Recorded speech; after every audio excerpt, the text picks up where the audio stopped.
bertahun-tahun dengan orang yang melakukan proses ta'aruf dengan benar, kita akan lebih bisa mengenal orang yang melakukan proses ta'aruf ini, karena kita bisa mengulik sampai gaji mereka.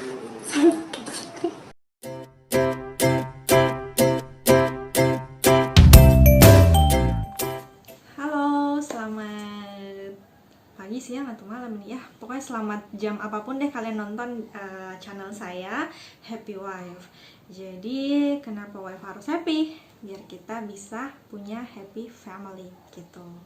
Nah, kali ini saya masih mau bahas lagi tentang topik yang disukai oleh akhwat-akhwat yang masih single di luar sana, yaitu topik tentang ta'aruf gitu. Apa kalian pernah melakukan proses ta'aruf? Sebenarnya saya juga sebelum menikah beberapa kali sih melakukan proses ta'aruf. Jadi pengalaman itu sudah saya lalui dan saya ingin share kepada teman-teman di sana, kepada para muslimah misalnya yang mau melakukan proses ta'aruf tanpa pacaran ya, untuk bisa ketemu jodohnya gitu. Kenapa kita harus ta'aruf ya? Karena kan istilahnya kayak gini ya, tak kenal maka kita tak kenal maka saya lupa peribahasa. Intinya ta'aruf itu penting karena kita memang harus mengenal calon orang yang akan kita nikahi. Ini kan masalahnya pilihan untuk seumur hidup ya, ibadah seumur hidup yang berat gitu. Jadi jangan sampai kita salah pilih, jangan sampai kita kekurangan gitu, maksudnya kayak kecolongan sesuatu dalam prosesnya sampai kita baru nyadar setelah pernikahan, ternyata calon suami saya ternyata suami saya nyatanya seperti ini, tidak seperti ekspektasi di awal. Makanya kita harus melakukan perkenalan gitu. Dan Islam itu udah mengatur itu, kita boleh ta'aruf sebelum melakukan pernikahan. Dan itu jangka waktu ta'arufnya bisa 6 bulan, 3 bulan, 6 bulan, bahkan ada yang lebih cepat kalau misalnya itu dibarengi dengan keyakinan dalam hati ya. Misalnya kayak dia kuat istihara ya, dia langsung to the point untuk memilih itu, ditambah dengan fakta-fakta yang ada di balik si calon kayak gitu. Dan untuk topik kali ini, kemarin kan kita udah bahas ya pertanyaan apa saja yang harus kita kasih ke calon saat kita ta'aruf. Dan sekarang kita akan bahas tentang yang paling sering ditanya ke saya sih, bagaimana caranya bikin proposal nikah. Kalian mau nikah? Oke, jadi kalau mau nikah ya ikuti proposalnya. Ini proposal yang saya sendiri buat ya, dan saya serahkan ke pria yang mau berproses sama saya dengan jangka waktu tertentu yang diatur ya. Proposal nikahnya itu ini bukan seperti proposal lamaran kerja sih, tapi proposal tentang diri kita, bagaimana saat kita berumah tangga, pandangan-pandangan apa yang kita miliki ketika berumah tangga itu kita tuangkan dalam proposal nikah gitu. Dan di proposal nikah itu kita bisa menyajikan hal-hal yang transparan. Bahkan untuk laki-laki sendiri ya, dia bisa mengajukan pendapatan, mengajukan tentang penyakitnya, tentang penyakit yang dia miliki itu juga bisa. Jadi kalau ta'aruf itu memang bagusnya sih itu sih, kita bisa melihat banyak informasi gitu, kita bisa nanya sebebas mungkin ya. Lanjut lagi ya tadi di proposal nikah. Jadi tadi proposal nikah ini tujuannya sebelum kita dipertemukan dengan orang yang mau berproses, nah kita ditukarin dulu CV begitu. Biasanya kita diminta sama orang yang menghubungkan kita itu untuk mengirimkan proposal nikah. Jadi kita kirimin, itu dibaca, kemudian dikirim ke si pria tadi, si pria dan pria akan baca oke, terus selanjutnya tukaran proposal gitu sebelum pada akhirnya mereka dipertemukan. Tapi pertemukannya nggak boleh dua-duaan gitu ya. Ini proposal nikahnya yang pertama itu gampang. Pertama seperti data diri biasa sih, nama, tempat tanggal lahir, alamat, apalagi ya, golongan darah, alamat, golongan darah, dan hal-hal yang biasa seperti nama ayah, nama ibu, terus ada juga tentang data diri anggota keluarga, apakah dia anak kandung, apakah dia anak keberapa di keluarga itu, terus pekerjaan orang tuanya, pekerjaan bapak dan ibunya. Nah itu semua harus lengkap, jumlah saudara dengan pekerjaan saudara juga kalau perlu itu dibahas gitu. Kemudian ini ada data pribadi sudah, kita harus juga membahas tentang hal apa yang kita sukai dalam proposal kita. Apakah kita suka kecoa, jangan sampai gitu. atau misalnya saya yang nggak suka sama peniti, itu saya masukkan di di proposal saya.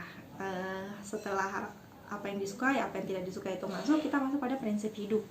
Itu penting, jadi kita bisa memberitahukan ke dia kalau saya prinsipnya kayak gini loh, saya ingin misalnya saya ingin tetap bahagia dengan berkarir dan berumah tangga gitu, atau misalnya prinsip hidupnya ingin fokus berumah tangga, itu juga bisa masuk ke prinsip hidup. Ingin bermanfaat, maksudnya prinsip hidup itu tetap ingin bermanfaat dengan umat gitu, bisa melalui tetap jadi relawan kan nanti, itu semua harus dibahas. Yang setelah prinsip hidup itu masuk riwayat penyakit gitu. Riwayat penyakit kita bahas juga di situ. Kemudian ada pendidikan formal, pendidikan non formal, tentang pribadi dan karakter kita. Apakah kita itu anaknya humoris, anaknya suka badminton, moody sana sini ya, yang kayak saya kali ya yang suka. Maksudnya itu anaknya punya karakter yang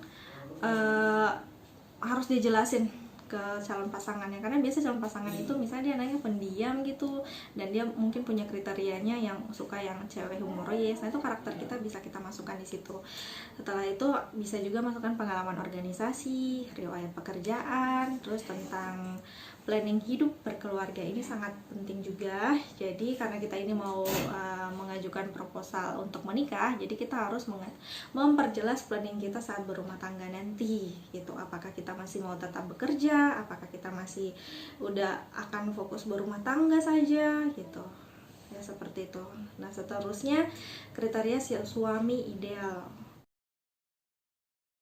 gitu. Jadi kalau misalnya nunggu jodoh siapapun yang datang, saya nggak nyaranin itu sih. Sebaiknya dari kita semua itu memiliki kriteria tertentu tentang laki-laki yang kita inginkan, tapi jangan juga yang terlalu sempurna, perfect sekali. Misalnya saya ingin pria berkuda putih gitu ya, wajah tampan, kulit putih ya, nggak juga kayak gitu sih. Pokoknya tetap dalam kondisi yang rasional dalam menentukan kriteria.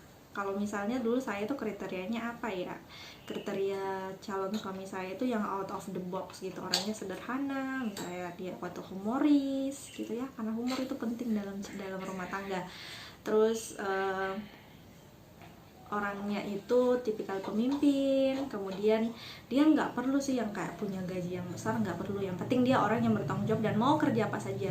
Karena beda sih kalau misalnya saya nulis di situ saya mau orang yang berpenghasilan tinggi gitu kan.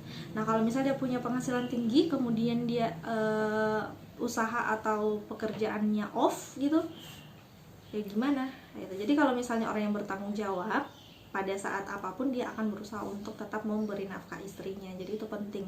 Seberapa nggak perlu pekerjaan tetap, tapi yang penting dia mau berusaha. Ada juga sih yang kayak begini, yang tetap dia bertanggung jawab intinya. Terus apalagi ya, habis ke kriteria kondisi keluarga. Ini kondisi keluarga yang harus juga kita bahas dalam proposal pernikahan, karena ini saya ditatapin sama suami, jadi saya tolong Pak pergi dulu. Kondisi keluarga itu penting karena kita mau memberi gambaran nih. Ingat ya, kalau kita menikah itu bukan antara kita saja dengan dia, bukan, tapi antara keluarga dia dan keluarga kita itu mau dijadikan satu, dua keluarga jadi satu. Jadi penting untuk memberitahukan bagaimana kondisi keluarga kita, apakah kita dari keluarga yang begini, itu semua harus dijelaskan, dan dia akan melihat kecocokan itu. Oh ini cocok gitu kan. Jadi akan meminimalisir juga sih pertanyaan-pertanyaan nanti pada saat ta'aruf, tinggal ditambah-tambahin saja kalau sudah mulai buka sesi pertanyaan oleh moderator. Jadi ta'aruf itu kayak gitu ya, ada yang kayak gitu, dia pakai moderator dengan mempertemukan dua insan, kemudian ditanya-tanya dari CV yang kita, dari proposal yang kita miliki itu, apakah ada yang mau ditanyakan, silakan bertanya ya. Kurang lebih seperti itulah kalau orang ta'aruf gitu. Jadi nanti saya akan langsung, ini kayak gini ya modelnya, bisa dilihat langsung. Nah itu susunan yang saya buat sendiri. Kalau misalnya mau dimodifikasi lagi ya silakan saja. Kalau untuk laki-laki saat mereka mengajukan pekerjaan, biasanya juga mereka harus mengajukan jumlah penghasilan, itu penting. Jadi ini beda ya, dan benar-benar sangat detail informasi yang kita dapatkan gitu dalam ta'aruf. Kalau misalnya kita udah lihat nih, saya cocok nih, proposalku dan proposalnya cocok, terus setelah tanya jawab, oke lah saya bisa terima kondisinya ya, mengajukan pertanyaan 8 pertanyaan yang saya kasih kemarin itu kita merasa cocok ya lanjut gitu, dengan dibarengi istikharah, kemudian mulai masuk ke tahap-tahap berikutnya. Dan kalau insya Allah lancar, kalau memang jodoh itu akan dimudahkan. Tapi kalau misalnya nggak jadi, dua-duanya nggak jadi, jangan disebarluaskan informasi itu gitu. Itu cukup sampai saja proses, sampai setelah itu prosesnya selesai ya udah selesai. Janganlah kita menyebarluaskan apa yang ada di proposalnya yang dikasih ke kita, itu nggak boleh itu. Jadi biarkan itu menjadi tetap rahasia. Nah, dia mau proses sama yang lain ya silakan. Dan itulah amannya ta'aruf ya, kita masih diminta untuk pakai logika, berpikir apa dia cocok atau tidak dengan kita ketika akan berumah tangga nanti, dibanding kita pacaran gitu ya. Pacaran ya 5 tahun, 8 tahun itu belum tentu cocok. Jadi itu yang harus kita untuk gadis-gadis muda di sana yang mau menikah itu sebaiknya memang melakukan proses ini, proses ta'aruf yang benar ya, yang benar, dan jangan sampai ada yang miss gitu. Karena bahkan yang ta'aruf juga ada juga sih yang gagal, tapi setelah, kalau dari pengalaman saya tuh melihat bagaimana cara dia proses, memang situ ada yang miss di situ, ada yang kurang, ada informasi yang kurang digali dan baru disadari ketika menikah. Nah itu biasanya. Jadi itu saja ya yang bisa saya sampaikan tentang proposal nikah. Nanti saya taruh deh di deskripsi box PDF-nya, jadi kalian bisa langsung download dan bisa tinggal ngisi aja yang udah kosong dengan poin-poin apa saja yang harus diisi. Ya, terima kasih sudah menyaksikan video saya. Sampai jumpa di video berikutnya. Ingat ya, kalau mau jadi happy wife itu bukan nanti udah nikah baru kita merencanakan itu, tapi sebelum nikah kita memang harus merencanakan bahwa kita ingin menjadi istri yang bahagia. Jadi kita harus menemukan calon pasangan yang tepat. Ya, see you next time. Assalamualaikum warahmatullahi wabarakatuh. Subscribe.